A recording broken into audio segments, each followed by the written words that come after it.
Today we are going to discuss our new chapter, metals and non-metals. Metals and non-metals. See the periodic table. Which metals and non-metals are familiar to you? Yes, lithium. Lithium is a metal.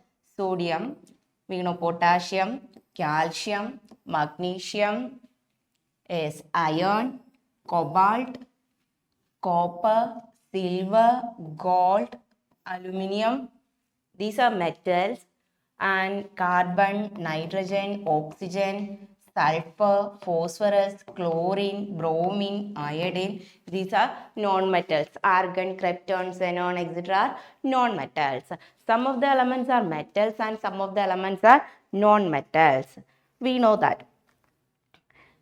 We know the metals are on the left side and middle of the periodic tables. Metals are on the left side and middle of the periodic table, and non-metals are the right side on the periodic tables. Metals are on the left side or middle of the periodic table, and non-metals are on the right side of the periodic table. Then see these pictures. Different materials are seen. All of these materials are made up of metal. All of these materials are made up of metals. First, we are going to discuss the property of metals. Properties of metals. Which properties? Physical properties or chemical properties? First, we are going to discuss physical properties of metals. Physical properties. See this. Here an iron rod is taken. We can turn iron rod to thin sheet. We can turn any metal into a thin sheet. This property of metal is known as malleability. We can turn metal to thin sheet. This one is a metal, any of the metal. Silver, gold, iron, etc. Any metal we can convert to a thin sheet. Metals can we can convert it to a thin sheet. This property of metal is known as malleability. Metal can be beaten into thin sheets by hammering. This property is known as malleability. The most malleable metal is gold. Gold is the most malleable metal. And also malleability of aluminium is also high. Gold is the most malleable metal. What is malleability? Metal can be beaten into thin sheet. Metal can be beaten into thin sheet. We can turn metal into a thin sheet. The property is known as malleability. Most malleable metal is gold. Most malleable metal, that is gold. Then another property of metal, we can turn metal into small thin wires. For example, gold. This is gold wire. This is copper metal. We can easily convert copper metal to thin copper wires. We know that copper wires used for electrical purpose. This property of metal is known as ductility. Metals can be drawn into thin fine wires. Metal can be drawn into thin fine wires. This property is known as ductility. What is malleability? Malleability means metal can turn into thin sheet. Metal can turn into thin sheet. That property is known as malleability. Ductility means we can turn metal into fine wires. That property is known as ductility. Metal can turn into thin sheet. The property is called malleability. So metals are malleable and ductile. Ductile means metal can be drawn into fine wires or thin fine wires. The property is known as ductility. For example, copper wire or gold wire. And this is an also this one is an also example. This is a incandescent lamp. Here, this filament is made up of tungsten filament. Then next property, sorry, this is platinum. Platinum is the most ductile element. Gold is the most malleable metal. Platinum is the most ductile metal. Most ductile metal is platinum. Most malleable metal is gold. Is it clear? Most malleable metal, gold. Most ductile metal, platinum. Next property of metal is hardness. Hardness is yet another property of metal. We know that all metals are very hard, but some exceptions are there. Lithium, sodium, potassium. These are some exceptions. Lithium, sodium, potassium. They are also known as soft metals. Generally, metals are very hard, but lithium, sodium, potassium, etc. are very soft metals. Lithium, sodium, potassium, etc. These are very soft metals. Okay. First physical property is malleability. Second one, ductility. Third one, hardness. Most malleable metal is gold. Most ductile metal is platinum. And next property is hardness.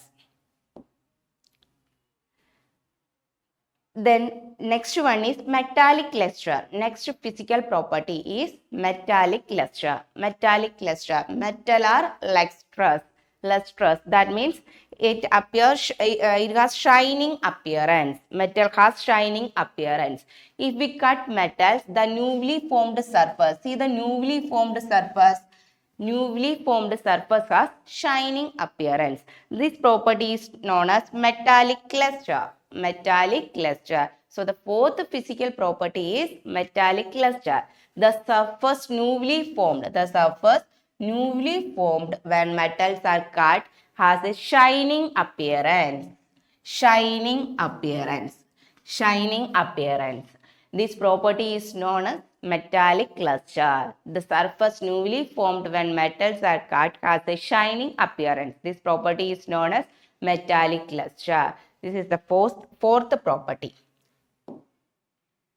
Next one, we know that metals are good thermal conductor.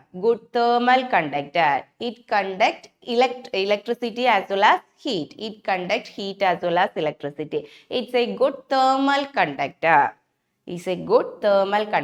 Another property of metal is metals are thermal conductors, because thermal conductors means it conduct heat. Thermal conductors. It conduct heat. Metals easily pass heat. Silver is the best thermal conductor among the metals. Silver, iron, copper, all metals are thermal conductors. Silver is the best thermal conductor. So next property is thermal conductor. Then we know that metals are good thermal conductors. Next property is electrical conductivity of metals. Metals also are good electrical conductors. Electrical conductors means they conduct electricity. Metals are good thermal conductor as well as electrical conductors. They conduct heat energy as well as electricity. Electrical conductors means it conduct electricity. The ability of a substance to let electricity pass through it is known as electrical conductivity. The ability of a substance to let electricity pass through it is known as electrical conductivity. All metals are conductors of electricity. It conducts electricity. Then which one is the best electrical conductor? Silver is the best electrical conductor among the metal. Silver, most thermal conductor is also silver. Silver is most thermal and electrical conductor. And copper and aluminium. Copper wires and aluminium are also good conductors of electricity. Silver is the best electrical conductor. Copper and aluminium are also good conductors of electricity. Then next point is sonority. Sonority. Sonority means metal has the ability to produce sound. Metal has the ability to produce sound. These are some metals. These can the ability to produce sound. Metals can the ability to produce sound. The ability of metal to produce sound when tapped with a hard material is known as sonority. The process is known as sonority. The property is known as sonority. The ability of metal to produce sound. The ability of metal to produce sound when tapped with a hard material is known as sonority. Metals are sonorous. Metals are sonorous. That means it produces sound when tapped with a hard material. Okay. Metals generally melt at high temperature and possess high density. That means generally melting point of metal is very high. Melting point and density. Generally, the melting point and density of the metal is very high, but some exceptions are there. These are some exceptions. This is gallium. Melting point of gallium is nearly equal to our body temperature. This one is mercury.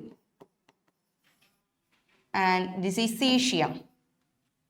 Generally, metals are melt at high temperature, but gallium, mercury, cesium, these are melt at lower temperature. Metals like gallium, symbol of gallium is Ga, cesium, Cs, and mercury, Hg. Melt at low temperature. Metals like gallium, cesium, mercury melt at low temperature. Other metals melt at very high temperature. Gold, silver, iron, etc. are melted at very high temperature. But metals like gallium, cesium, mercury are melted at low temperature. Melting point of gallium is nearly equal to our body temperature. Then metals like lithium. Symbol of lithium is Li, sodium, Na, potassium, K. Metals like lithium, sodium and potassium are low density metals. Other metals are high density metals. Lithium, sodium, potassium are exceptions. They are low density metals. Other metals are, the density of other metals are very high, but density of lithium, sodium, potassium are very low. Similarly, melting point of gallium, cesium and mercury are very low. Other metals, melting point of other metal is very high. Okay. Then summarize these physical properties. Physical properties of metal. Appearance. Lustrous. Lustrous means a shiny surface. Then malleability. It can be beaten into thin sheet. All metals are generally malleable in nature. And ductility. Ductility means it can be drawn into thin wires. Generally, metals are ductile. Then hardness. Generally, metals are hard. Exceptions are there. Sodium and potassium are soft metals. Then next property is sonorous. Sonorous means it produces sound. When struck. Then next property is conductivity. They are good conductors of heat as well as electricity. Metals are good conductors of heat as well as electricity. Conductivity. Next one, state. They are solid at room temperature. Exception, mercury. State of mercury. Mercury at room temperature is liquid state. Generally, all metals are solid at room temperature. Exception, mercury. Mercury at room temperature is liquid mercury. Then density. We know that generally density of metal is very high, but some exceptions are there. Exceptions are ഏതൊക്കെയാണ്? Sodium, potassium. Sodium, potassium, etc. are low density metals. Sodium, potassium, lithium, sodium, potassium are low density substance, low density elements. Then melting and boiling point. Generally, melting and boiling point are very high. Exceptions are there. Gallium, cesium, and mercury has low melting point. Okay. Appearance, malleability, ductility, hardness, sonorous, conductivity, state, density, melting point and boiling point. Note the exception cases. Exceptions. Hardness. Except sodium and potassium. Sodium and potassium are soft metals. And state. Also, all metals are solid at room temperature, but mercury is in liquid form at room temperature. Then density. Generally, density of metals is very high, but in the case of sodium, lithium, sodium and potassium, density of lithium, sodium and potassium are very low. And melting point and boiling point. Generally, melting point and boiling point of metal is very high, but some exceptions are there. Gallium, cesium and mercury. Gallium, cesium and mercury has very low melting point. Okay. Next one, physical properties of non-metals. Physical properties of non-metals. Appearance. We know that metals are lustrous. Metals are lustrous, but non-metals are generally dull in nature. Non-metals are generally dull in nature. Except iodine. Iodine is lustrous in nature. Except iodine. Iodine is lustrous in nature. Non-metals are generally dull in nature except iodine. Iodine is lustrous in nature. And malleability and ductility. Non-metals, neither malleable nor ductile. It is brittle. Non-metals are brittle, neither malleable nor ductile. They are brittle in nature. And conductivity.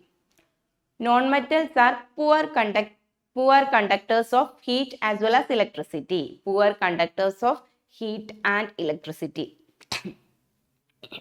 Poor conductors of heat and electricity. Except graphite. Graphite conduct electricity. Except graphite. Graphite conduct electricity. And state. It can be solid, liquid or gases at room temperature. Non-metals can be solid, liquid or gases at room temperature. But metals generally solid at room temperature except mercury. Mercury in the liquid form. But non-metals can be solid, liquid or gas at room temperature. Solid non-metals. Carbon, sulfur, phosphorus. Carbon, sulfur, phosphorus, etc. are solid non-metals. Liquid non-metal is bromine. Note down. Liquid non-metal. Liquid non-metal is bromine. And liquid metal. Which one is the liquid metal? Liquid metal is mercury. Liquid metal. Liquid metal is mercury. Liquid non-metal is bromine. Liquid non-metal is bromine. And gases, oxygen, hydrogen, nitrogen. Then density. Generally, density of non-metal is very low. Generally, density of the non-metal is very low. And melting point and boiling point. Melting point and boiling point points are also very low. Okay. Physical properties. These are the physical properties of non-metals. Important physical property or main physical property of non-metal. Appearance. Generally dull in nature except iodine. Iodine is lustrous.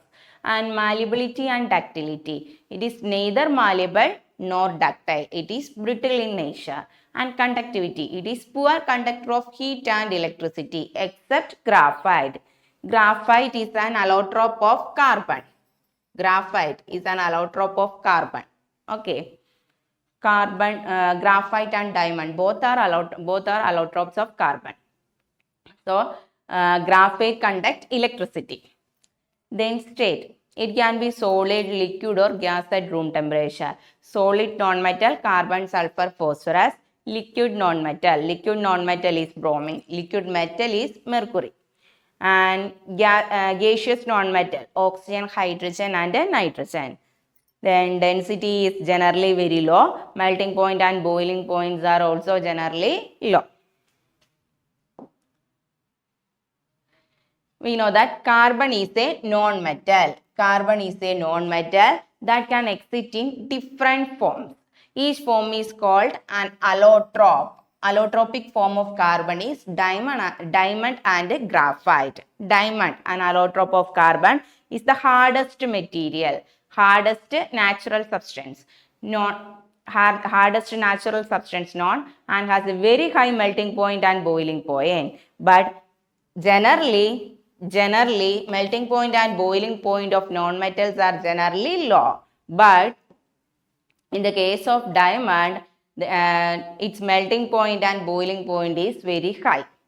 And graphite is another allotrope of carbon, is conduct electricity. Okay, allotrope of carbons, diamond and graphite. Both are allotropes of carbon. Allotrope means carbon exit as different form. That forms are known as allotropes. Diamond and graphite are two allotropic form of carbon. Diamond is the most hardest substance. Their melting point and boiling point is very high, and graphite conduct electricity. Then chemical properties of metals. Chemical properties. First chemical property is reaction with the air. Reaction with the air. See this figure. We know that metals are lustrous. Metals are lustrous. But it reacts with the air, develop an oxide coating. Oxide coating. Metals generally react with the air. Air means oxygen. Metals react with the oxygen to form metal oxide. Suppose copper. Copper is least reactive element. It reacts with oxygen to form copper oxide, CuO. CuO is copper oxide. Or aluminium. Aluminium is a metal. It reacts with the air or oxygen to form aluminium oxide. Aluminium oxide, Al2O3. Aluminium oxide. And sodium, potassium, iron, etc. These are metals. These are react with the oxygen to form corresponding oxide. Copper react with the oxygen to form copper oxide. Aluminium react with the oxygen to form aluminium oxide. Okay. The reactivity of metals with oxygen varies. Reactivity of metals. Some metals are highly reactive, some metals are least reactive. Here, copper. Copper reacts with oxygen to form copper oxide, but copper is least reactive with the air or oxygen. Some metals like sodium. We know that sodium is stored in kerosene because sodium is easily react with the oxygen. It highly react with oxygen to form corresponding oxide, sodium oxide. So, the reactivity of metals with oxygen varies. Highly reactive metals like sodium and potassium. They kept under oil to prevent oxidation. Sodium and potassium are highly reactive.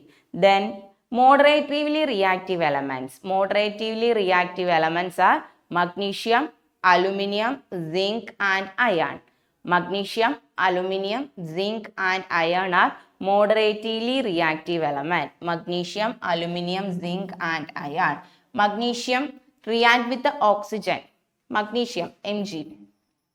It react with the air. Air means oxygen to form corresponding oxide. The corresponding oxide is magnesium oxide. And aluminium react with the oxygen to form aluminium oxide. Aluminium react with oxygen to form aluminium oxide. Aluminium oxide is Al2O3. Aluminium oxide. They are moderatively reactive metals. Moderatively reactive metals. Magnesium, aluminum, zinc, iron are moderatively reactive elements. It form a protective oxide layer because the surface of the metal, surface of this metal, magnesium, aluminum, zinc and iron, surface of moderatively reactive elements react with the oxygen to form corresponding oxide. Which type of oxide? It's a protective, it form a protective oxide layer. Then, so the further oxidation is prevented. Then, copper is the less reactive element. And least reactive element is gold and silver. Least reactive elements are gold and silver. They do not react with the air or oxygen.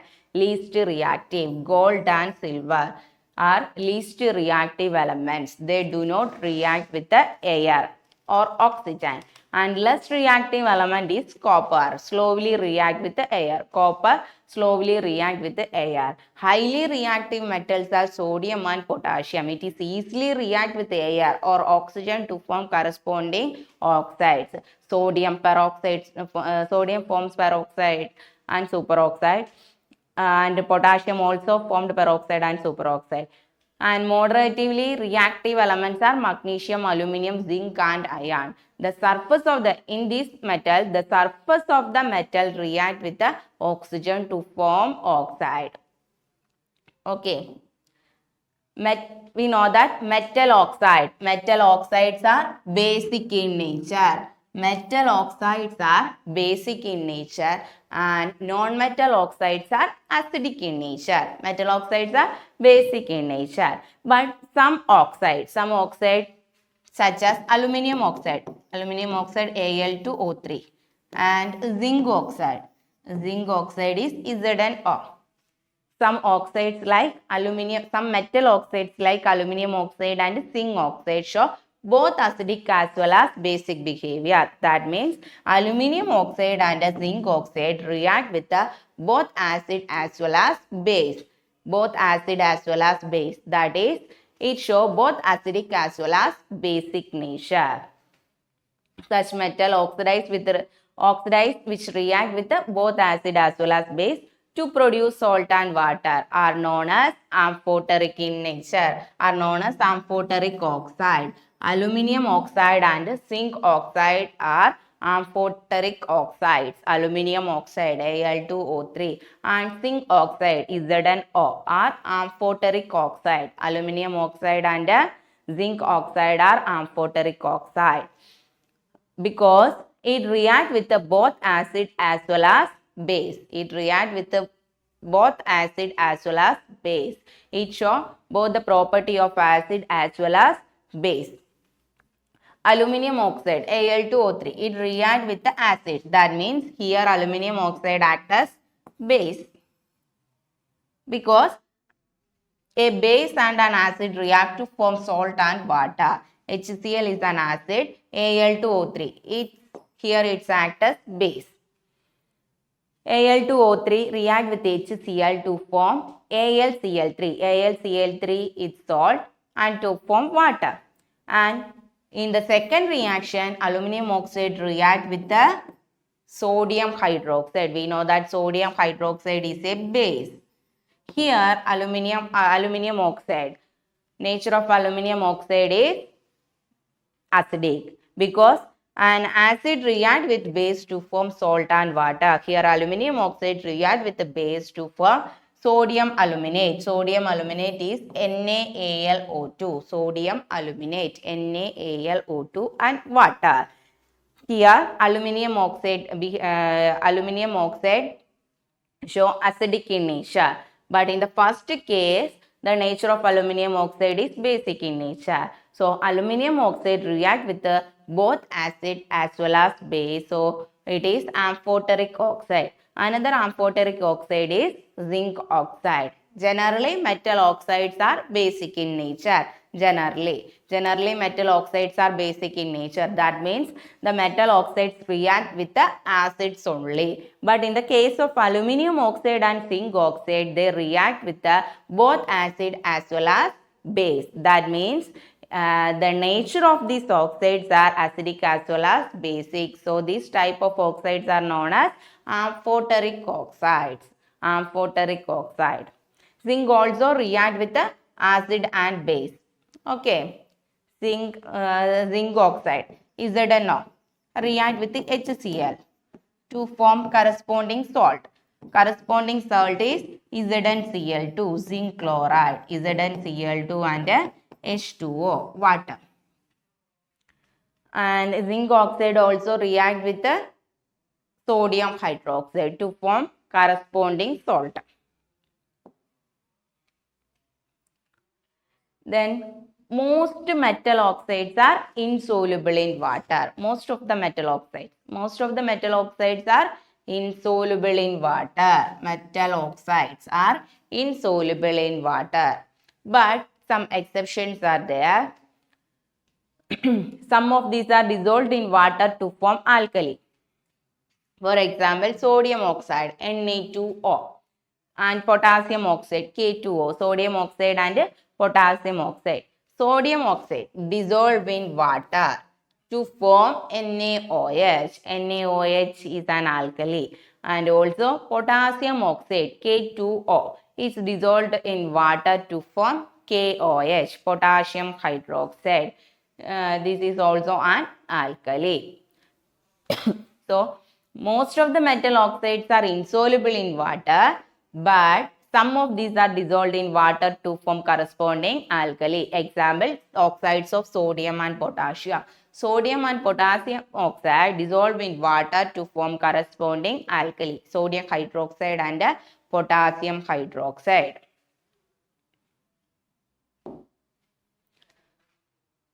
Next chemical property is reaction of metals with water. Reaction of metals with water. Some metals are highly reactive with water. For example, sodium and potassium. Sodium and potassium are highly reactive with water. It is easily react water molecule and to liberate hydrogen gas. But some metals are least reactive or slowly react with the water. For example, iron, copper, zinc, etc. are least reactive metals compared to sodium and potassium. Some metals are highly reactive, some are least reactive. Generally, metals react with water. Metals react with water to form metal oxide and liberate hydrogen gas. Sodium, potassium, any metals react with water to form metal oxide and it liberates hydrogen gas. Then this metal oxide again react with water. Metal oxide again react with water to form metal hydroxide. Some of this metal oxide react with water to form metal hydroxide. But all metals do not react with water. All metals do not react with water. Some of the metal oxide react with water to form corresponding metal hydroxide. Metal react with water to form metal oxide and liberate hydrogen gas. Then metal oxide react with water to form metal hydroxide. But all metals do not react with the water. For example, copper. Copper do not react with the water. Copper is the least reactive element. Copper is a least reactive element. Copper do not react with the water. Reactivity varies by metal. Highly reactive. Sodium and potassium. Sodium and potassium are highly reactive elements. It easily react, it suddenly, vigorously react with the water molecule. Sodium and potassium is vigorously react with the water molecule. And the reactivity of calcium is high, but compared to sodium and potassium, the reactivity is slightly less. Sodium and potassium react with cold water vigorously. Sodium react with water to form sodium hydroxide and hydrogen gas. Sodium or potassium. In the case of potassium, it's react with the water, H2O, to form corresponding alkali. Corresponding alkali is KOH.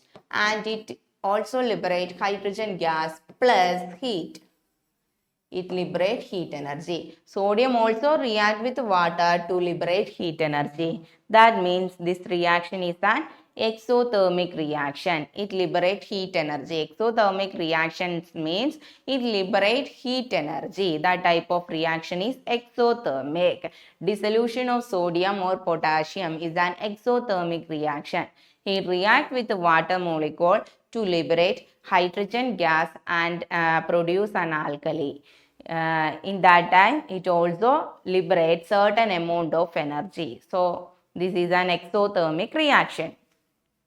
But in the case of calcium, calcium reacts with cold water to produce corresponding alkali, calcium hydroxide, corresponding base, calcium hydroxide, and liberate hydrogen gas.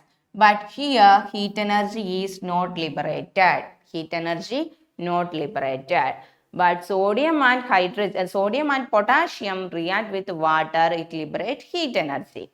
Because these are highly reactive metals. Sodium and potassium are highly reactive metals. It reacts even at cold water to liberate hydrogen gas and heat energy. But the reactivity of calcium is less than sodium and potassium. It does not liberate heat energy. It produces corresponding hydroxide, calcium hydroxide and hydrogen gas.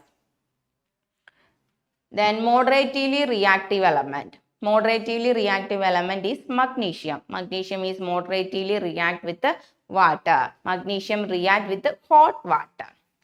Magnesium react with the hot water. Magnesium. In the case of sodium, potassium and calcium, it's react with the cold water. Magnesium react with the hot water. Magnesium react with the hot water to form corresponding hydroxide. Corresponding hydroxide is magnesium hydroxide and liberate hydrogen gas. And less reactive elements are aluminium, iron and zinc. Aluminium, iron and zinc. These are the less reactive elements. Aluminium, iron and zinc. They react with the steam.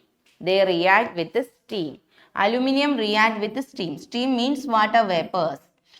Aluminium react with the steam to form aluminium oxide, not aluminium hydroxide. Aluminium oxide and liberate hydrogen molecule. And iron react with the steam. It's also produce iron oxide, not iron hydroxide.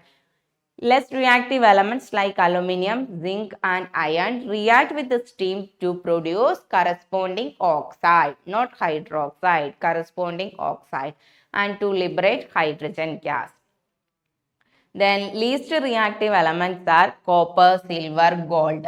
Copper, silver, gold are least reactive elements. Note down. They do not react with the water even at high temperature. Okay. Copper, silver, gold do not react with the water even at very high temperature. But in the case of sodium and potassium, it is easily react with water even at very low temperature. It react with the cold water. Cold water also.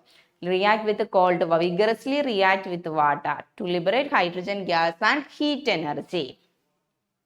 And reactivity of calcium is slightly less than sodium and potassium. It does not liberate heat energy, but it produces hydroxide and hydrogen gas. In the case of magnesium, magnesium is a moderately reactive element and it reacts with the water molecule. It reacts with the hot water to form corresponding hydroxide and liberate hydrogen gas.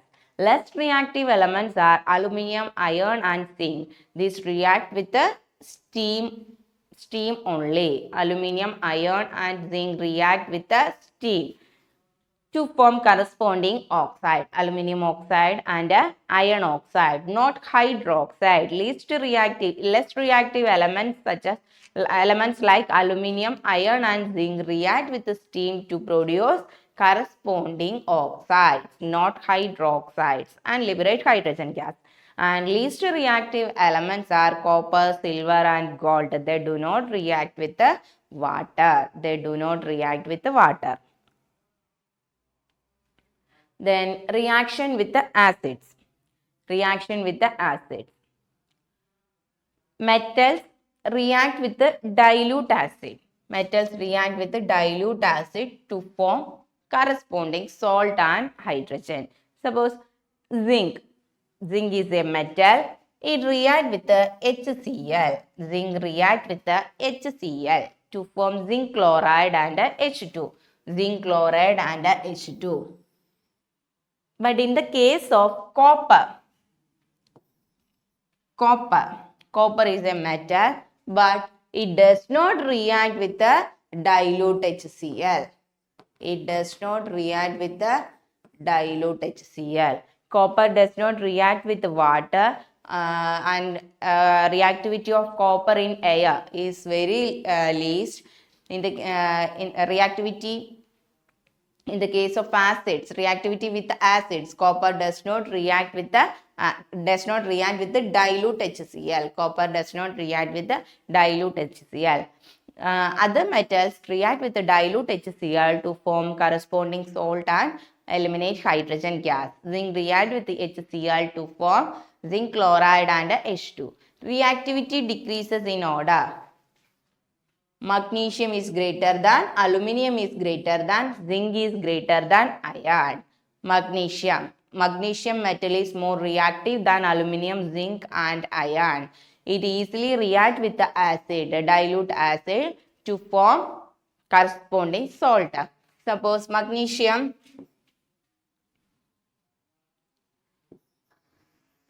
one beaker containing HCl and magnesium, second beaker containing aluminium and HCl, third beaker containing zinc and HCl, fourth beaker containing iron and HCl, and last beaker containing copper and HCl.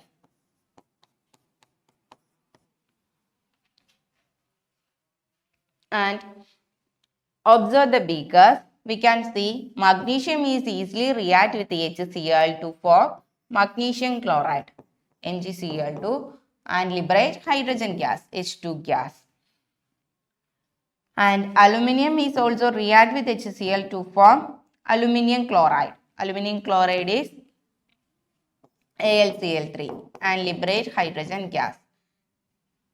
Zinc react with HCl to form zinc chloride, ZnCl2 plus H2. And iron react with HCl to form ferric or ferrous chloride, FeCl2 or FeCl3 plus H2. But copper does not react with HCl to produce hydrogen gas. Copper does not react with HCl and produce hydrogen gas. And corresponding salt. Magnesium, aluminium, zinc and iron react. Here the reactivity order is magnesium is greater than, aluminium is greater than, zinc is greater than iron. Magnesium is suddenly react with the HCl. It produce hydrogen gas. Then aluminium react with HCl. Then zinc and last iron produce hydrogen gas. Copper does not react with dilute HCl or sulfuric acid. Copper does not react with dilute HCl or sulfuric acid. Note down. Copper does not react with dilute HCl or sulfuric acid because copper is less reactive than hydrogen gas. Copper is less reactive than hydrogen gas. In special case, HNO3 is nitric acid.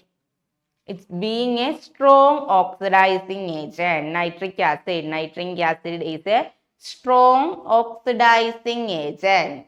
It oxidizes hydrogen to water.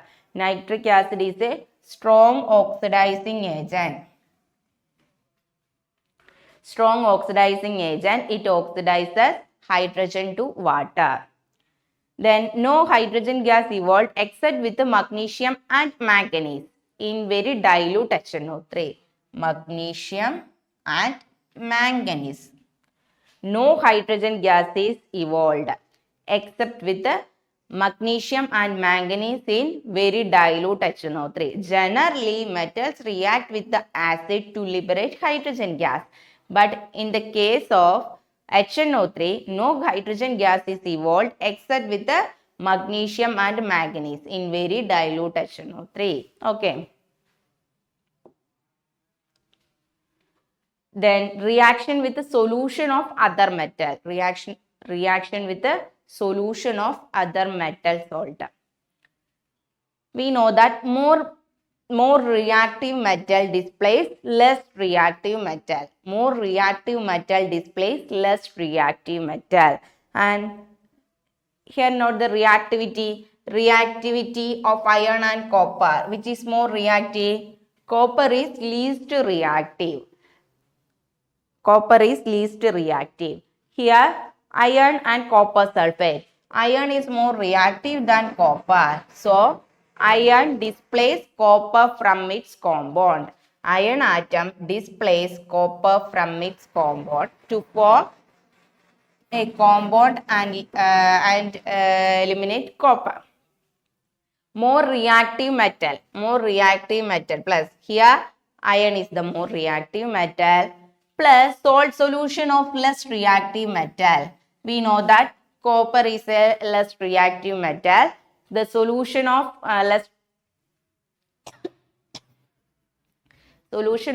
reactive metal, copper sulfate solution, copper nitrate solution, etc.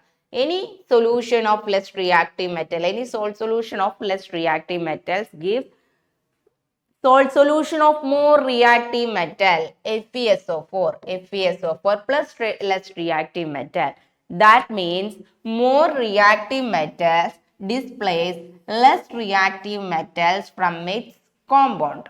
More reactive metals displace less reactive metal from the compound to form corresponding product. Fe plus CuSO4 gives FeSO4 plus Cu. This reaction is occur because reactivity of iron and copper. Reactivity of iron is more than reactivity of copper. So, iron can displace copper from its solution or compound. Suppose copper atom plus ferrous sulfate, FeSO4. Here, it's forbidden. This reaction does not occur because check the reactivity of the metal. Reactivity of copper and reactivity of iron. Which one? Reactivity of iron is greater than copper. But here copper in the elemental form and iron in the ionic form. So, copper can displace iron because reactivity of copper is less than iron. More reactive element displaces less reactive element from its compound. But here copper is least reactive element than iron. So, copper can't displace iron from its compound. But in this case, iron and copper sulfate, iron is more reactive than copper. So, iron can displace copper from its compound. Here, iron and CuSO4, iron plus CuSO4, it is possible. But Cu plus FeSO4, it is not possible. Cu plus FeSO4 react to form CuSO4 and Fe. It is not possible.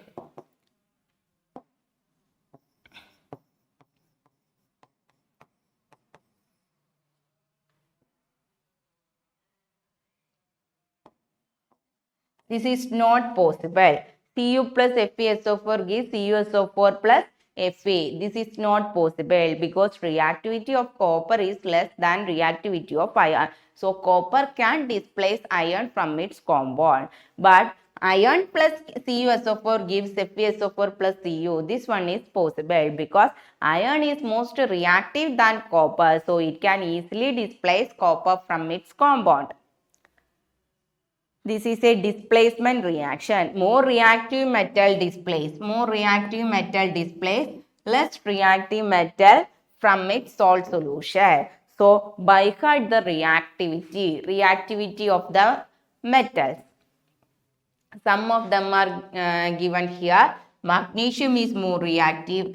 Reactivity order of magnesium is greater than, aluminium is greater than, zinc is greater than iron. And copper is least reactive. Copper is least reactive. The reactivity of copper is less than hydrogen atom. Okay. Then reactivity series we will discuss next class. Then let's conclude. First,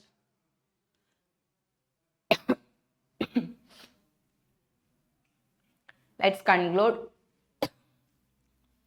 the physical properties of metals. What are the physical properties? Appearance. Metals are lustrous. That means it's like shiny. It has shiny surface. And sorry, sorry. They are malleable. Malleability means can be beaten into thin sheets. And next property, physical property is ductility. Ductility means it can be drawn into thin wires. And next one is hardness. Metals are generally very hard except sodium and potassium. Next one is sonorous. Sonorous means the substance which produces sound when struck on it. Metals are sonorous, they produce sound. Then conductivity. Metals are good conductor of heat and it's also good conductor of electricity. And state. Generally, metals are in solid at room temperature except mercury. Mercury in liquid form. Density. Generally, density of metal is generally high except sodium and potassium. They have low density. And melting point and boiling point. Generally, melting point and boiling point of metal is very high except gallium, cesium, They have low melting point. Density, sodium, potassium and lithium have low density, melting point and boiling point. Gallium, cesium and mercury has low melting point. Then physical properties of non-metals. Appearance, it's generally dull except iodine. Iodine is lustrous in nature. And malleability and ductility, neither malleable nor ductile, but these are brittle in nature. Conductivity, they are poor conductor of heat and electricity except graphite. Graphite conduct electricity. Then state, it can be solids, liquids, gases at room temperature. Solid state, carbon, sulfur, phosphorus. Liquid form, liquid non-metal is bromine. Note down, liquid non-metal is bromine. Liquid metal is, yes, correct, mercury. And gases, gaseous non-metal, oxygen, hydrogen, nitrogen. Density is generally low. Melting point and boiling point are generally low. And carbon can exist in different forms is known as allotropes. Allotropic form of carbon are diamond and graphite. Diamond, it is the hardest natural substance. It has very high melting point and boiling point. And graphite conduct electricity. Graphite is another allotrope of carbon. And chemical properties. First one, reaction with the air. Metal, we know that the metallic luster. Metal has shining appearance, but it reacts with the air to form oxide layer. So the metallic luster decreases because the surface covered by the metal oxide. Metal react with oxygen to form metal oxide. Copper is least reactive. Copper is less reactive with the oxygen. Highly reactive metals, sodium and potassium, it kept under oil to prevent oxidation. And moderately reactive metals, magnesium, aluminum, zinc and iron, it form protective oxide layer on the surface. The less reactive element is copper. It is slowly reactive with the air. And least reactive are gold and silver. They do not react with the air.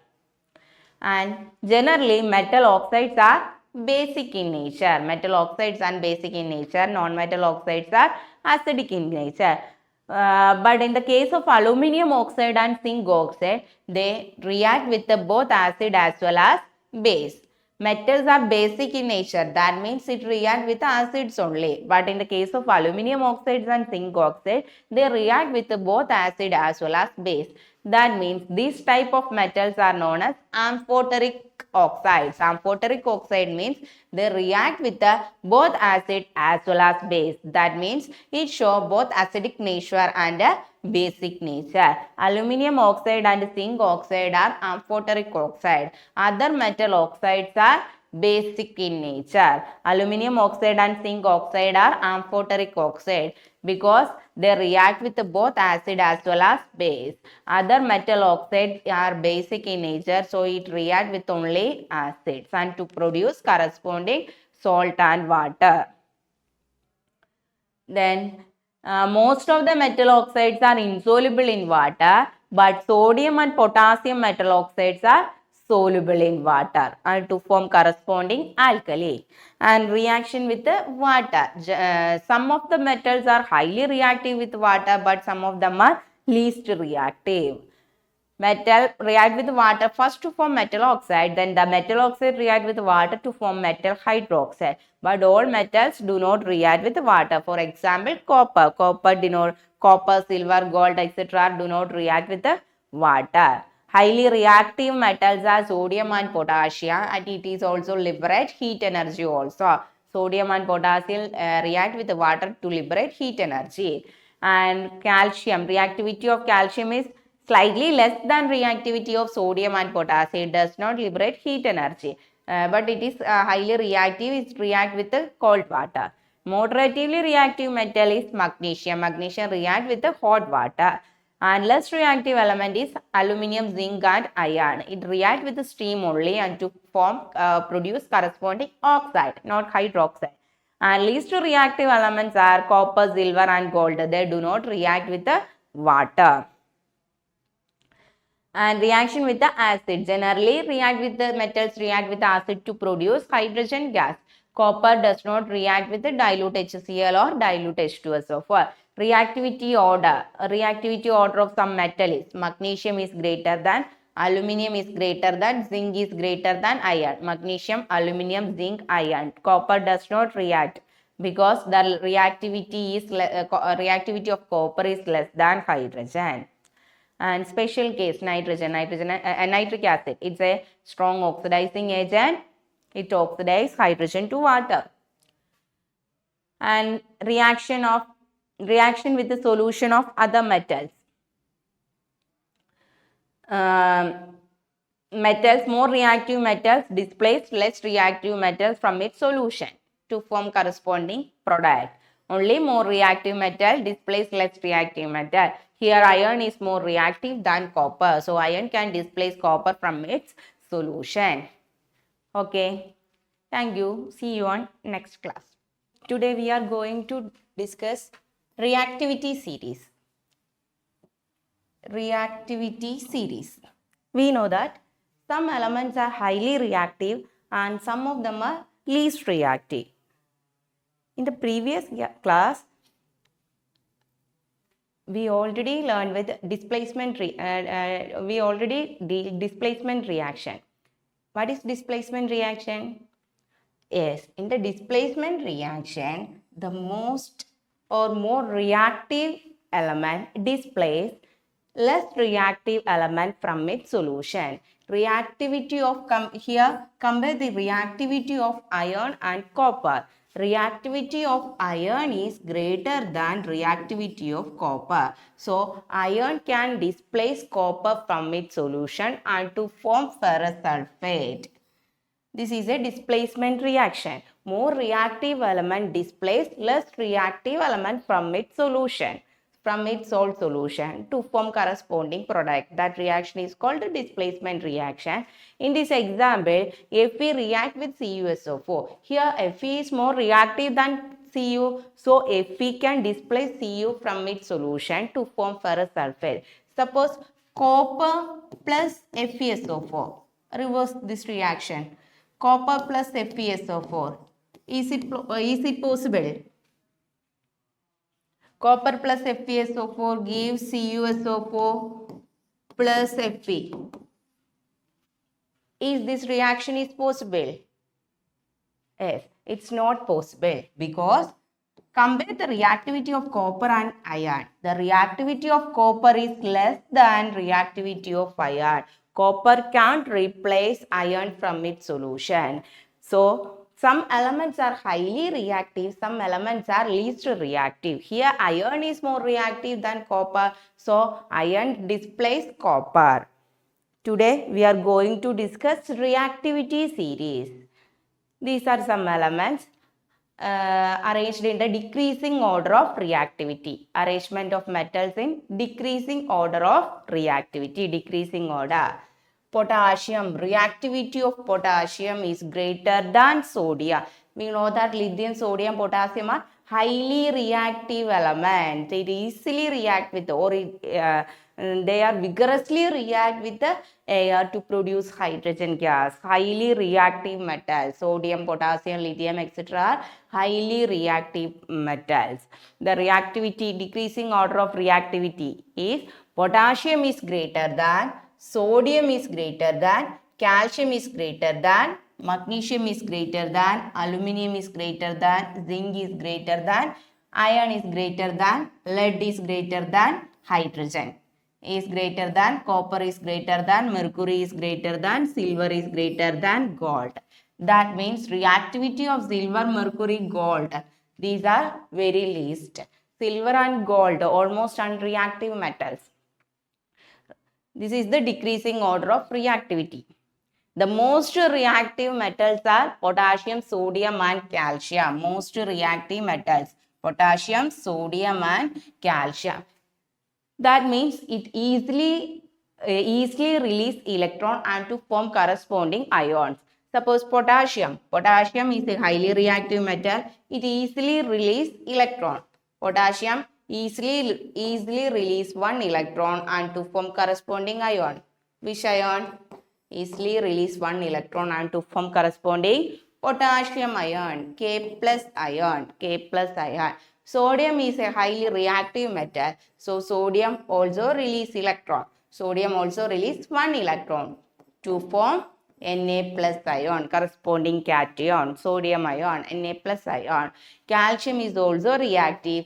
Calcium is easily release two electron and to form Ca 2 plus ion, calcium 2 plus ion.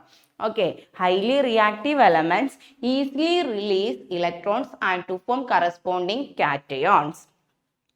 And least reactive element, copper, mercury, silver, gold, etc. are least reactive elements.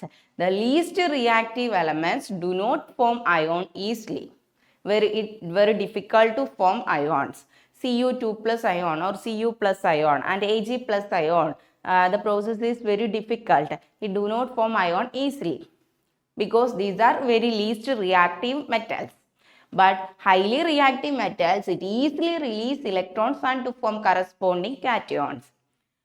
And the metals above hydrogen, that is potassium, sodium, calcium, potassium, sodium, calcium, magnesium, aluminum, zinc, iron and lead. The metals above hydrogen can displace hydrogen from dilute acid. That means the metals above hydrogen are more reactive than hydrogen. It can displace hydrogen from its compound. That means dilute acid. For example,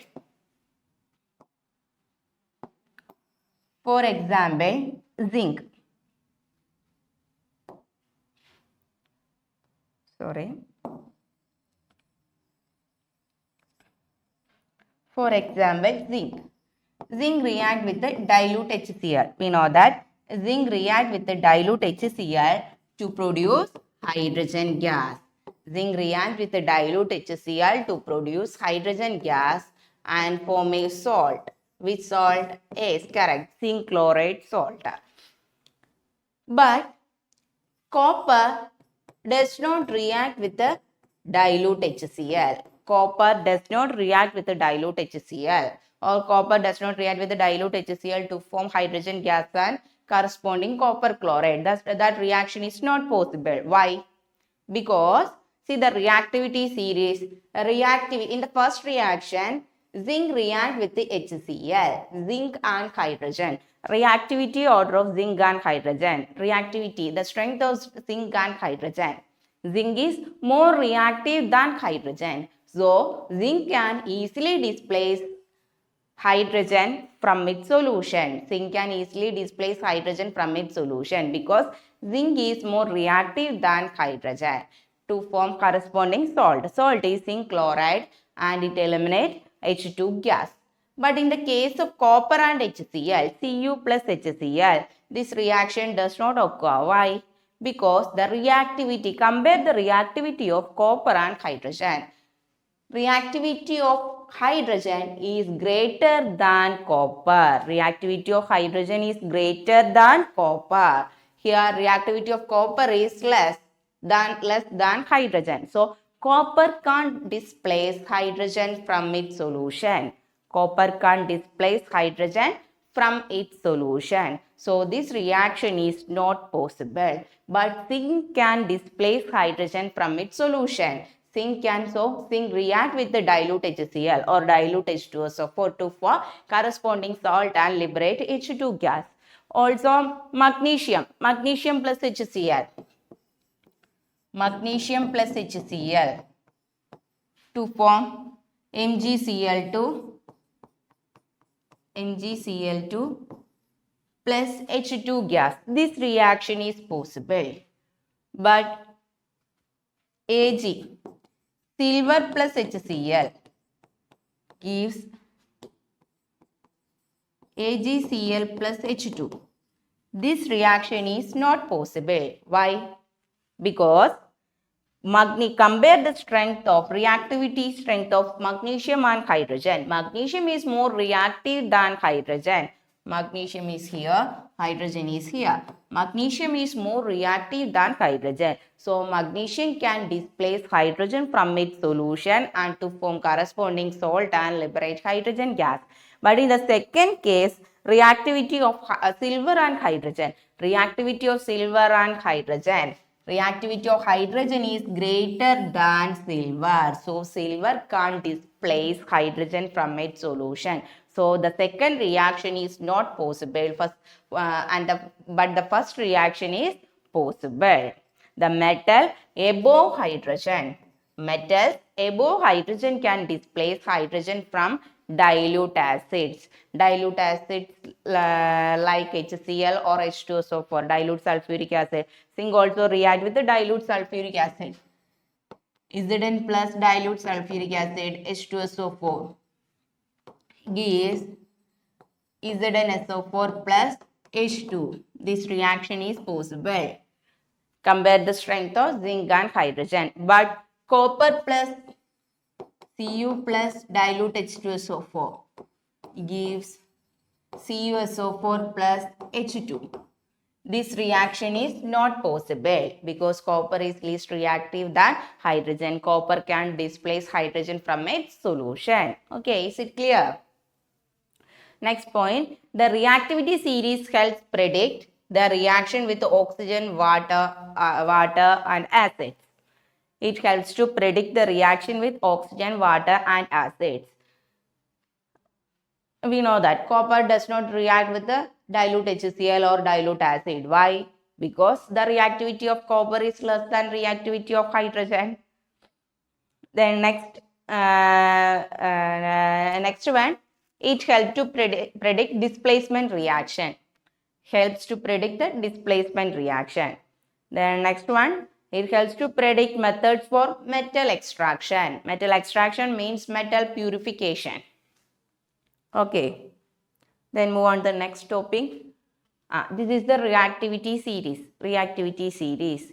Okay. Potassium is the most reactive element, and down this series the reactivity decreases. These are most reactive elements, and here copper, silver, gold, copper, mercury, silver, gold are least reactive element. Reactivity decreasing order: potassium, sodium, calcium, magnesium, aluminium, zinc, iron, lead, hydrogen, copper, mercury, silver, gold. Okay. Then answer this question.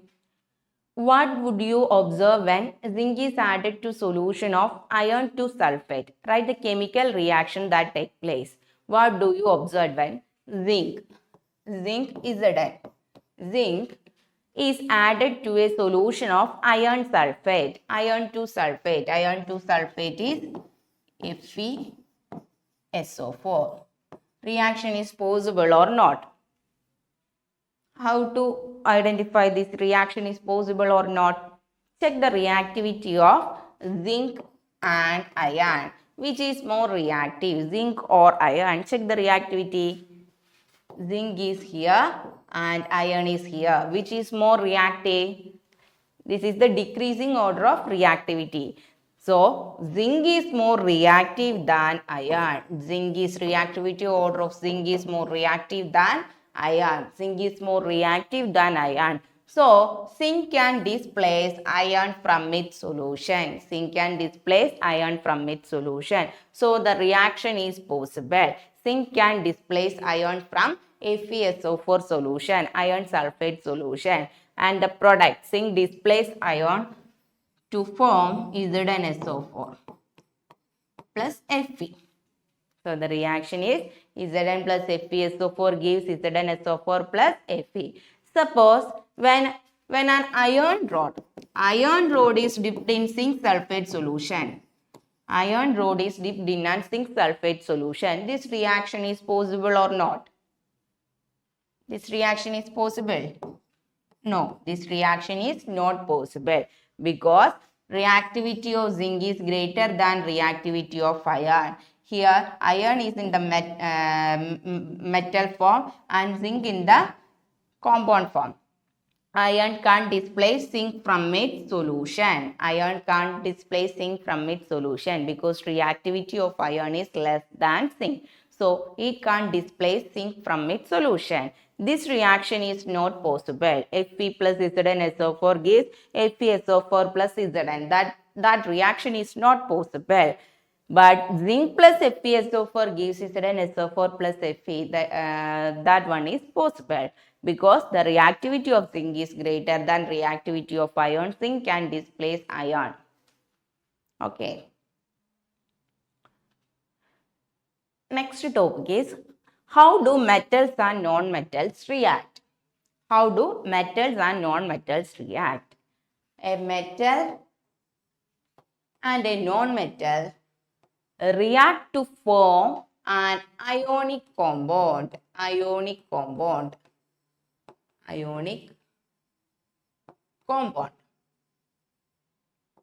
Metal and non-metals react to form an ionic compound. For example, formation of NaCl.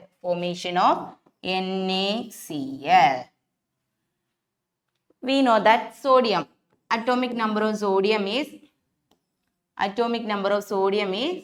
yes, correct, 11. And the electronic configuration of sodium 281. Electronic configuration of sodium is 281. And atomic number of chlorine is 17. Electronic configuration of chlorine is 287. Here, sodium atom easily release this electron. The valence electron. This is the K shell. K shell has only 2 electrons L shell has 8 electrons and the valence shell is M shell in the case of sodium. Valence shell is M shell. It has only 1 electron. Sodium atom easily release that 1 electron and to form corresponding ion. If any atom release any electron to form corresponding ion, that ion is called cations. A neutral metal atom release electron from its valence shell to form cations. So, sodium atom release 1 electron from its valence shell and to form corresponding cation. Na plus cation, sodium cation. Na plus, only 1 plus charge is given because sodium release only 1 electron. Sodium release 1 electron and to form corresponding cation, Na plus ion. Now the electronic configuration of Na plus. Electronic configuration of Na plus is 2,8. 2,8, not 2,8,1. 2,8,1 is the electronic configuration of sodium atom. The sodium atom release 1 electron. So, the electronic configuration, sodium atom release 1 electron and form Na plus ion because it release 1 electron. So, it has a plus charge, Na plus ion. In that case, the total number of electrons present in Na plus ion is 11 minus 1, that is equal to 10. 11 minus 1. Number of electrons present in the sodium atom is 11. Sodium ion, it release 1 electron. That means 11 minus 1. Total number of electrons present in the sodium plus ion, Na plus ion, is only 10. Electronic configuration of Na plus ion is 2,8. 2,8. Na plus ion is a stable because it completes their octet, valence shell containing 8 electrons. The configuration is equal to nearest noble gas configuration. Then next chlorine. Atomic number of chlorine is 17. Electronic configuration is 287. 287. Here sodium atom release 1 electron. Chlorine accept that electron. To form, if any atom accept electron to form corresponding anion. Chlorine accept 1 electron and to form chloride ion, Cl minus ion. Atomic number of chlorine or number of electrons present in the chlorine atom is 17. It accepts 1 electron. Chlorine accepts 1 electron. Chlorine accept 1 electron. So, the total number of electrons present in chloride ion is 18. 7 plus 17 plus 1 electron, 18. Total number of electrons present in the chloride ion is 18. Electronic configuration of Cl minus is 288. 288. Chloride ion is stable because the valence shell has a valence shell containing 8 electrons. It satisfied their octet. So, Na release sodium atom release 1 electron to form Na plus ions and chlorine atom accept 1 electron to form corresponding Cl minus ion. This Na plus ion attract Cl minus ion to form NaCl. Na plus ions and Cl minus ion attract to form NaCl molecule. Okay. Sodium is a metal but chlorine is a non-metal. And the balanced equation is Na plus Cl2 gives NaCl. Balanced equation is 2Na plus Cl2 gives 2NaCl. Okay. Then electron dot structure of sodium. Electron dot structure means only indicate the valence electron. We know that electronic configuration of sodium is 281 and electronic configuration of chlorine is 287. In the electron dot structure, only indicate the valence shell electron. Sodium, number of valence electron present in sodium atom is only 1. only 1. And number of valence electron present in chlorine is 7. 1, 2, 3, 4, 5, 6, 7. These electrons are chlorine's electron. This one electron is sodium electron. Sodium atom release this electron to chlorine to form NaCl. To form NaCl. Sodium atom release one electron to chlorine to form NaCl. Okay. Another example, magnesium chloride. Magnesium chloride. Magnesium. Electronic configuration of magnesium. Atomic number of magnesium is 12. Electronic configuration 282. And chlorine 17. Electronic configuration 287. Atomic number of chlorine 17. Electronic configuration 287. Magnesium easily release this 2 electron to form magnesium ion. Magnesium release 2 electron to form magnesium ion. Magnesium ion is Mg2 plus because it's released 2 electron. And the configuration of Mg2 plus ion is 2A. Mg release this valence electron to form Mg2 plus ion. The configuration is 2,8. And chlorine accept 1 electron to form Cl minus ion. Electronic configuration of Cl minus ion is 288. Mg release 2 electron. 1 chlorine atom accept 1 electron.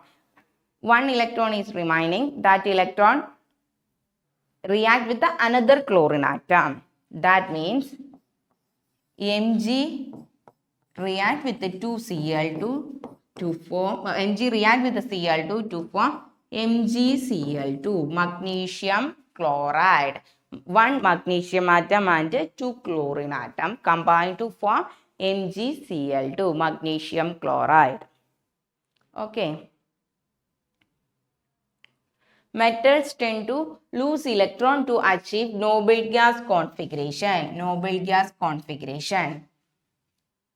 Non-metal tends to gain electron to achieve noble gas configuration. Metal atom release electron and non-metals accept that electron. Metal plus non-metal gives ionic compound. Example, formation of NaCl, sodium chloride, and formation of magnesium chloride. Characteristics of ionic compound. Characteristics. Ionic compounds are solid crystalline substance. They are solid crystalline substance. We know that NaCl is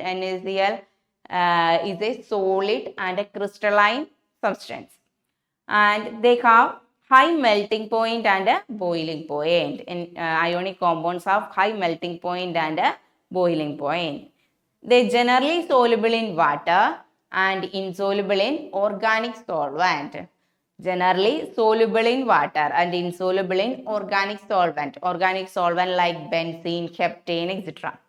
They conduct electricity in molten state or aqueous solution. We know that NaCl conduct electricity in aqueous solution or molten state. And they are brittle. Brittle means break into pieces when pressure is applied. They are brittle in nature. So ionic compounds are solid crystal substance.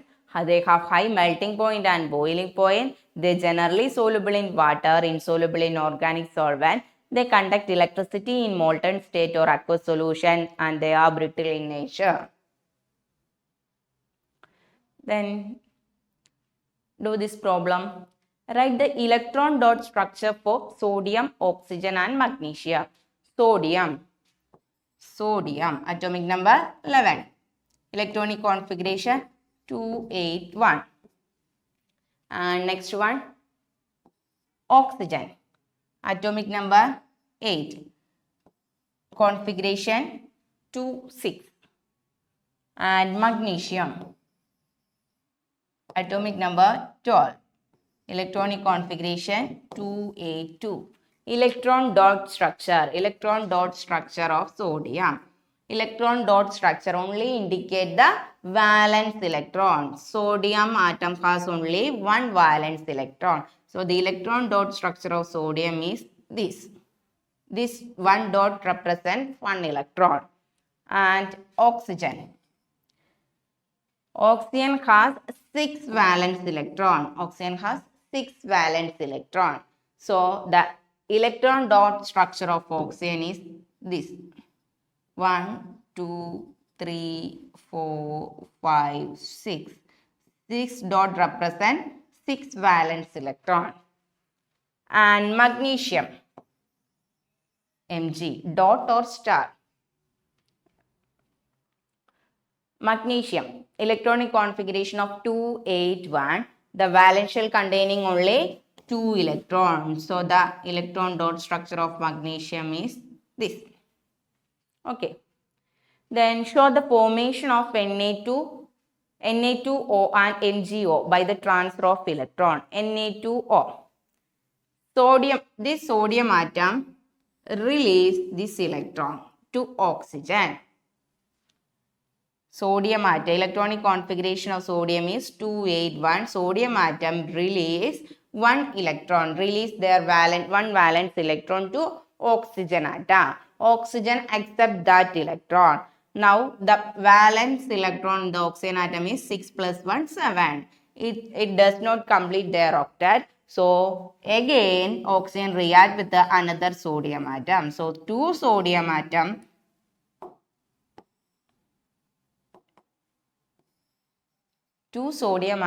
react with the oxygen, and the two sodium atoms release their valence electron to oxygen atom to form sodium oxide. Sodium oxide is Na2. Number of oxygen, number of sodium combined is 2. Na2O.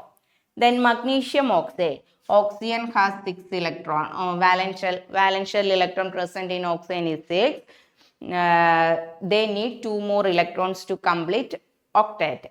Magnesium valence in magnesium atom, it has 2 valence electron. Magnesium release these 2 valence electron to oxygen atom to form magnesium oxide, MgO. Magnesium oxide is MgO. What are the ions present in this compound? Na2O. Na2O. Which ions? Na plus ions and O2 minus ion. Oxygen atom accept 2 electrons to complete their octet.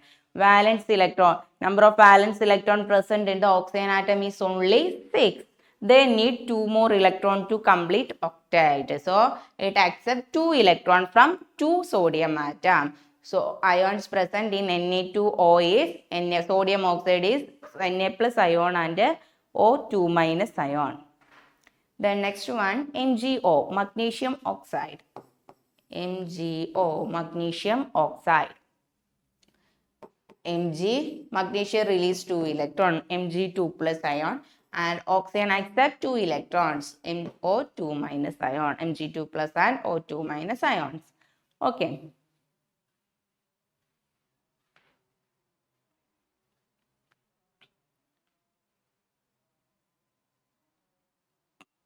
Next one, occurrence of metal.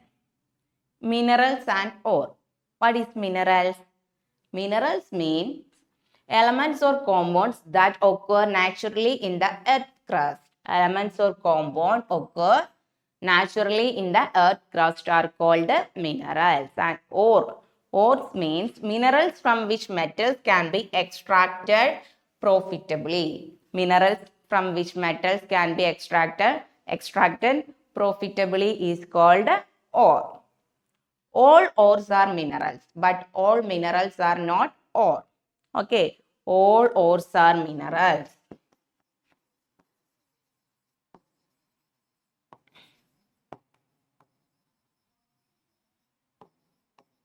All ores are minerals, but all minerals are not ore, because ore means minerals from which metals can be extracted profitably. Only one mineral. All ores are minerals, but all minerals are not ore. And next one is gangue. Gangue means impurity. Impurity present in the ore. That is called gangue. Impurities like soil, sand, etc. are present in the ore is called gangue.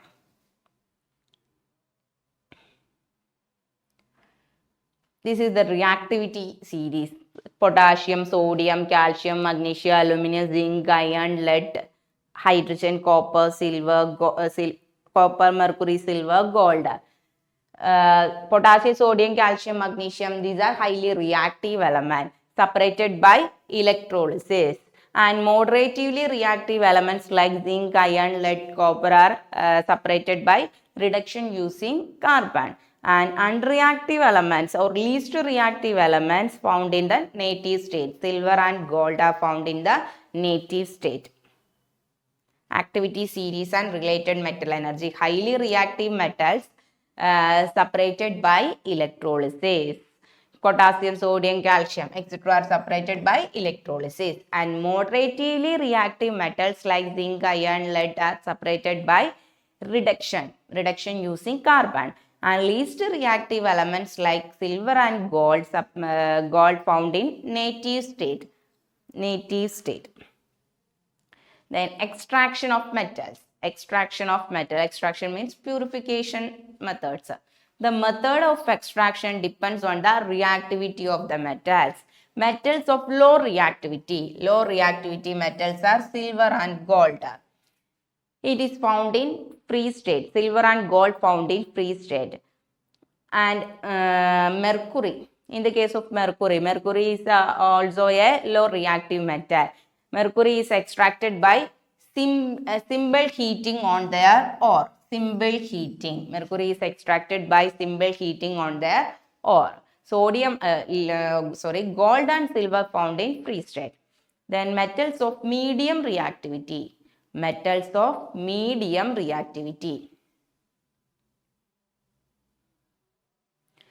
Medium reactive elements like zinc, iron and lead. It's found as oxide, sulfide and carbonate. Zinc oxide, zinc sulfide, zinc carbonate. Or iron oxide, iron sulfate, iron carbonate. And lead oxide, lead sulfide and lead carbonate. These metals found in oxide, sulfide. Medium reactive elements like iron, zinc and lead found as oxide, sulfide or carbonate. They extracted by reduction with the carbon.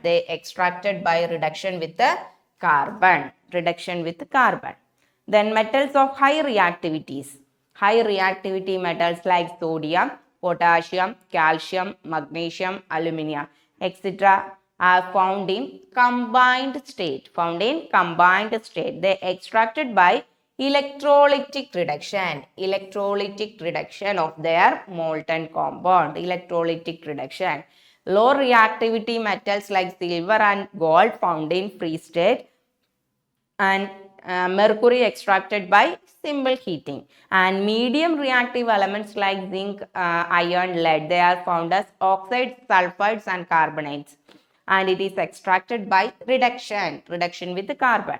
Then highly reactive elements like sodium, potassium, calcium, magnesium or aluminium found in combined state. They extracted by electrolytic reduction. Okay. Then steps in extraction of metals from ore. First step is concentration of ore.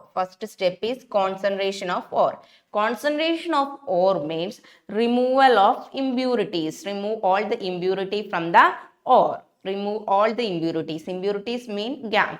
Remove all gangue from the ore. That process is called concentration of ore. Removal of impurity. First step is removal of impurities. Impurities like sand, mud, etc. First step is removal of impurity. That step is called concentration of ore. Removal of impurity or removal of gangue. Then second step, the concentrated ore is converted to oxide. How to convert? Two methods is there, roasting and a calcination. Roasting method is useful for sulfide ore. And calcination for carbonate ore. First step is concentration of ore. Concentration means removal of impurities or gangue. Remove all the impurity, all the washable impurities. The process is called concentration of ore. Then the next step or second step is the concentrated ore is converted to corresponding oxide by roasting or calcination method. Roasting for sulfide ore and calcination for carbonate ore. Note down, roasting for sulfide ore and calcination for carbonates ore. Roasting, for example, zinc sulfate. It contains sulfur. That means it's a sulfide ore. Zinc sulfide is a sulfide ore. Roasting means heating the sulfide ore in the presence of excess of air. Roasting process is heating the sulfide ore in the presence of excess of air. In the presence of excess of air. Heating the sulfide ore in the presence of excess of air. Here, for example, zinc sulfide, it containing sulfide. That means it's a sulfide ore. Is heated in the presence of excess of oxygen or excess of air to form corresponding oxide. Here zinc sulfide oxidized to form zinc oxide and sulfur dioxide. In the roasting process, sulfide ore converted to oxide, corresponding oxide. Conversion to oxide. Concentrated ore converted to corresponding oxide. Sulfide ore converted to oxide by roasting method. Roasting means the sulfide ore heating in the presence of excess of air. The sulfide converted to oxide. Then another method is calcination. Calcination is for carbonate ore. The ore containing carbonates. We can use calcination process. Calcination means heating in the presence of limited air. Roasting means heated in the presence. So the ore is heated in the presence. Sulfide ore is heated in the presence of excess of air. But calcination means the carbonate ore is heated in the presence of limited air. The carbonated ore is heated in the presence of limited air. The process is known as calcination. The sulfide ore is heated in the presence of excess air. Excess of oxygen, that is roasting. Carbonate ore heated in the presence of limited air or limited supply of oxygen, that is calcination. For example, zinc carbonate is ZnCO3. It is heated in the presence of limited oxygen to form zinc oxide and carbon dioxide. Here zinc carbonate converted to zinc oxide. Okay. For conversion to oxides, two methods are there, roasting and calcination. Roasting is for sulfide ore and calcination is for carbonate ore. Next step, first step, concentration of ore. Second step, conversion to oxide. Next step, this oxide to metal, conversion of oxide to metal, that is reduction to metal using suitable reducing agent. Reduction using suitable reducing agent like carbon or aluminium.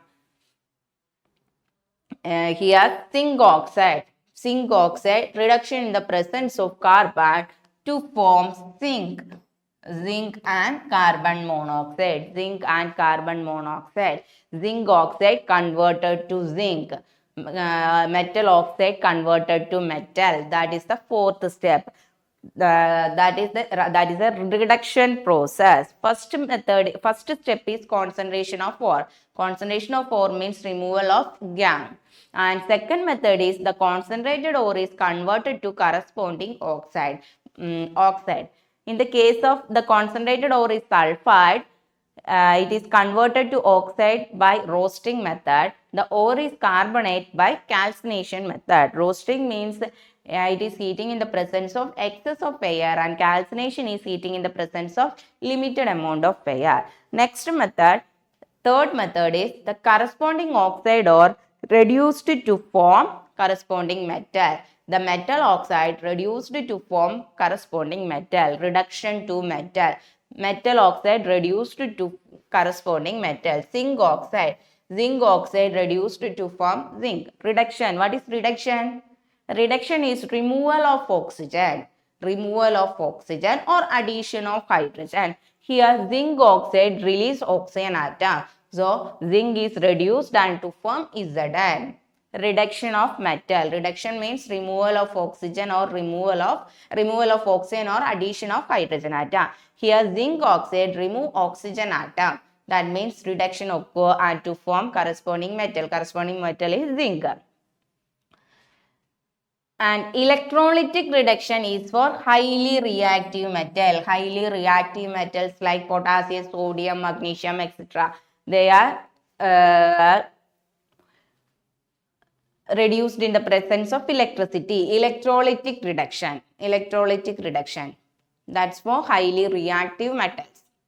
Then last method is refining process. Fourth step. Last step. That is refining process. Refining. Refining means purification of the metal. Here zinc oxide reduced to form zinc atom. Purify the zinc atom. That is the refining process. Pure zinc metals. Purification of zinc. Purification of the metal. That is refining process. Electrolytic refining is the most common method. Electrolytic refining. Electrolytic, that means refining process using electricity. That is electrolytic refining. Impure metal as anode. Impure metal as anode and pure metal as cathode. In electrolytic refining, impure metal as anode and pure metal as cathode. Pure metal get deposited on cathode. Note down, impure metal as anode and pure metal as cathode. Pure metal gets deposited on cathode. For example, electrolytic refining of copper. Electrolytic refining of copper. Here, electrolyte is, this is the electrolyte, this solution. This solution is the electrolyte. The solution is acidified copper sulfate solution. Acidified copper sulfate solution. Acidified copper sulfate solution is the electrolyte. And cathode and anode are dipped in electrolyte. Electrolyte is acidified copper sulfate. Acidified copper sulfate. The anode is impure copper. Anode is impure copper. Impure copper. Anode is impure copper and cathode is pure copper. A thin pure copper rod. Anode is impure copper. Impure copper. From here, from this process, reduction to metal to form reduction process to form a metal. That metal is impure metal that acts as anode. Anode is a impure copper, whereas cathode is a pure copper strip or pure copper rod. On passing electricity, pure copper is deposited on the cathode. The impure copper ions move to the cathodic side. And the pure copper is deposited on the cathode. And the impurity is settled down here. Impurity is settled down in the side of anode.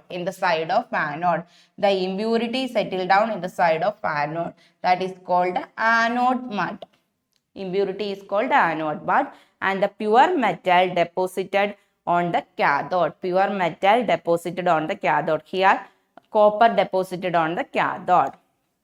Purification, electrolytic refining of copper. Impure copper acts as anode and pure copper rod. A thin pure copper rod acts as cathode. And electrolyte is acidified copper sulfate solution. Anode and cathode dipped in the electrolyte, acidified copper sulfate solution, and electricity is passed. The copper from anode is moved towards cathode, and pure copper atom deposited on the side of cathode, and impurity settle down in the side of anode. The impurity is known as anode mud. Okay, impurity is known as anode mud. Summarize this topic. First method, concentrate the ore, concentration of ore. Then metals are highly reactive elements separated by electrolysis of molten ore, and we will get pure metal. If the metals of medium reactivity, it may be two types, carbonate ore or sulfide ore. Carbonate ore separated by calcination and sulfide ore separated by roasting. Then the oxides of metal reduced to form corresponding metal, and then purify the metal. And metals of low reactivity, it containing sulfide ore. Metals of low reactivity, it contains sulfide ore only, not carbonate ore. Sulfide ore separated by roasting method, then reduction to form corresponding metal, then refining process. Refining means purification process. Okay. Next topic is corrosion of metals. Corrosion. Next one is corrosion of metals. What is corrosion? Corrosion means gradual deterioration of metals by reaction with air, moisture, and chemical. Some metals, we know that some metals are highly reactive and some metals are least reactive. The metals react with the air, moisture, or chemicals to form a new substance. They gradually react with air. Some metals gradually react with air, moisture, and chemical to form a new substance. The process is called corrosion. For example, rusting of iron.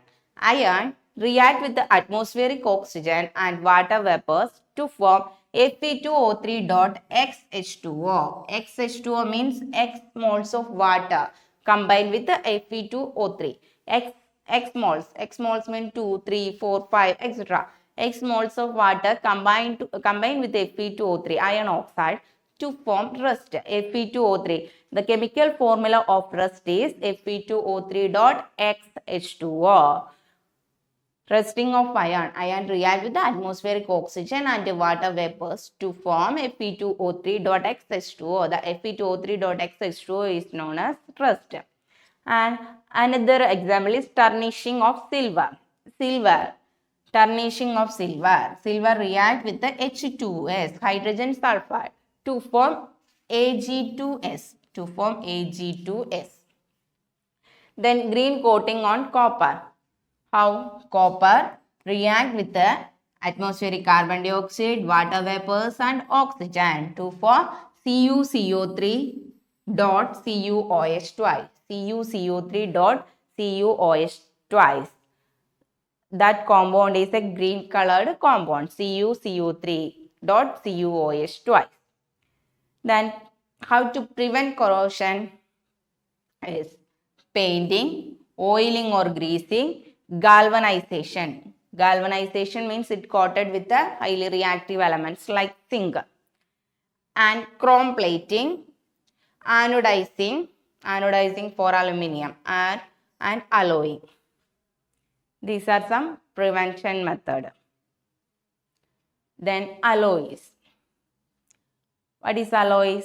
Alloys means they are homogeneous mixtures of two or more metals, or metal and non-metal. Homogeneous mixture.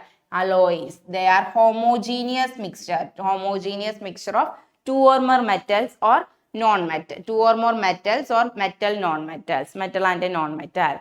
For example, brass. By heart this one, brass containing copper and zinc. It's a mixture of copper and zinc. Brass is a mixture of copper and zinc. Which type mixture? Homogeneous mixture. Brass is a homogeneous mixture of copper and zinc. Both are metals. And bronze. Bronze is a mixture of copper and tin. copper and tin. Brass, copper and zinc, bronze, copper and tin. And stainless steel. Stainless steel contain iron, chromium and nickel. Stainless steel, it contains iron, chromium and nickel. Stainless steel, it's a mixture of iron, chromium and nickel. And solder. Solder containing lead and tin. Lead and tin. By heart this one. Brass containing copper and zinc. Bronze, copper and tin. Stainless steel, iron, nickel and chromium. Solder, lead and tin. Then properties of alloys. Lower electrical conductivity than pure metal. Lower electrical conductivity than pure metal. Lower melting point and boiling point, melting point than pure metal. Greater strength and resistance to corrosion. Greater strength and resistance to corrosion. Then amalgam. What is amalgam? Amalgam means alloy where one of the metal is mercury. Amalgam, one of the metal is mercury. Zinc amalgam. Zinc amalgam means zinc and mercury. Amalgam means one of the metal is mercury. Zinc, for example, zinc amalgam. Zinc amalgam is a zinc amalgam containing zinc and mercury. Sodium amalgam. Another example, sodium amalgam. Sodium amalgam containing sodium and mercury. Okay. Amalgam, an alloy where one of the metal is mercury. Okay. We can summarize this topic. We know that some elements are highly reactive, some of them are least reactive. Highly reactive element displays least reactive element from the solution. And metals and non-metals combine to form ionic compound. Metals generally release electron. Metals always release electron to form corresponding cation, and non-metal accept electron and to form corresponding anion. The cation and anion interaction or positively or negatively charged particles are interacted and to form an ionic compound. Metals release electron and non-metals accept electrons. Then characteristics of ionic compound. The next one, metal and ore. All ores are minerals, but minerals and ore. All ores are minerals, but all minerals are not ore. Minerals means elements or compounds that occur naturally in the earth crust. Ores means minerals from which metals can be extracted profitably. Gangue means impurity. Impurities like soil, sand. Impurity present in the ore, that is called the gangue. The most reactive element separated by electrolysis. Moderatively reactive element separated by reduction using carbon. And least reactive element found in the native state. And note this one, roasting and calcination. Roasting for sulfide ore and calcination for carbonates ore. The method carbonates ore. It's converted to corresponding oxide. Steps in extraction of metal from ore. First step is concentration of ore. Concentration means removal of all the remove all the impurities. Second step, conversion of convert this concentrated ore to oxide by roasting or calcination. Roasting for sulfide ore and calcination for carbonate ore. Roasting means heated in the presence of excess of air, and calcination means heating in the presence of limited amount of air to form corresponding oxide. Next method, the conversion of oxide to metal. The method, the process is reduction to metal using reducing agent like using suitable reducing agent like carbon or aluminium. And last process is refining. Refining means purification of the metal. Purification of the metal. Most common refining method is electrolytic refining. Electrolytic refining, that means using electricity. Here impure metal as cathode and pure metal as anode. Pure metal get deposited on cathode. Pure metal get deposited on cathode. This is the refining process of copper. Here, pure metal deposited on cathode and impurity settle down in the side of anode. The impurity is known as anode mud. No doubt, pure metal acts as cathode and impure metal acts as anode. Impure metal. Anode is impure metal and cathode is pure metal. Impurity settle down in the side of anode and the impurity is called anode mud. Then corrosion. Example, rusting of iron, tarnishing of silver and green coating on copper. Then note down this one, alloys. Brass is the combination of copper and zinc. Alloys means a homogeneous mixture of two or more metal. Brass is a mixture of copper and zinc. Bronze, it's a mixture of copper and tin. Stainless steel. Stainless steel is a mixture of iron, chromium and nickel. And solder, it's a mixture of lead and tin. And amalgam. Amalgam means alloy where one of the metal is mercury. For example, zinc amalgam. Zinc amalgam means it contains zinc and mercury. Sodium amalgam. Sodium amalgam means it contains sodium and mercury. Okay. And do this one. Sample of 4 metals A, B, C and D were taken and added to the following solution one by one. The result obtained have been tabulated as follows. Metals, iron sulfate, copper sulfate, zinc sulfate, silver nitrate. 4 metals A, B, C, D were taken. Use the table above to answer the following question about metal A, B, C and D. Which is the most reactive metal? See, metal A. Metal A added to iron sulfate solution, no reaction. Metal A added to iron sulfate solution, here no reaction occur. That means metal A can't displace iron. A can't displace iron. That means reactivity of iron is greater than A. And A added to copper sulfate solution, displacement occur. A added to copper sulfate solution, displacement occur. That means reactivity of A is greater than copper. A can displace copper and to form a particular product. In the second one, B. B added to iron sulfate solution, displacement occur. That means reactivity of B is greater than iron, Fe. And B is added to zinc sulfate solution, no reaction, no reaction. That means B is less reactive than zinc. B is less reactive than zinc. Then C. C is added to silver nitrate solution, displacement occur. That means C is more reactive than silver. C is more reactive than silver. But C is added to iron sulfate, copper sulfate and zinc sulfate, no reaction is occur. That means C is less reactive than Fe, Cu and Zn. Reactivity of C is less than iron, copper and zinc. Then last one, D. D is not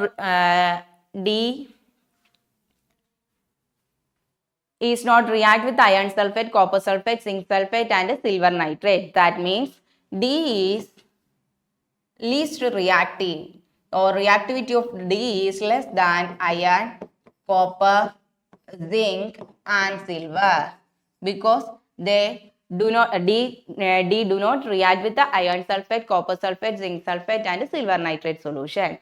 Then answer it, which is the most reactive metal? Which is the most reactive metal? See the reactivity series. Iron, zinc, copper and silver. Iron, zinc, copper and silver. Here A displays copper. And B displays iron. And C displays silver. Reactivity of silver is very low. That means reactivity of C is very low. And A displays copper. And B displays iron. See, copper and iron. Copper and iron. The reactivity of iron is greater than reactivity of copper. Which one displays iron? B displays iron. B displays iron. That means which is the most reactive element? B is the most reactive element. B is the most reactive element. And what do you observe? B is added to the solution of copper sulfate. B is added to copper sulfate solution. Check the reactivity of B and copper. B and copper. B displays iron. B displays iron. That means iron is B is more reactive than iron. And see the reactivity series. Iron and copper. Which is more reactive? Iron is more reactive. So copper. So B can also displace copper from its solution. Here displacement occur. B react with the copper sulfate solution to form a particular product. Arrange the metal A, B, C and D in the order of decreasing reactivity. Which is more reactive? B. B is more reactive. A react with the copper and C react with the silver. Copper and silver, which is more reactive? Copper is more reactive. So reactivity of B, then B is greater than A, then greater than C, and last D. This is the reactivity order. B greater than A greater than C greater than D.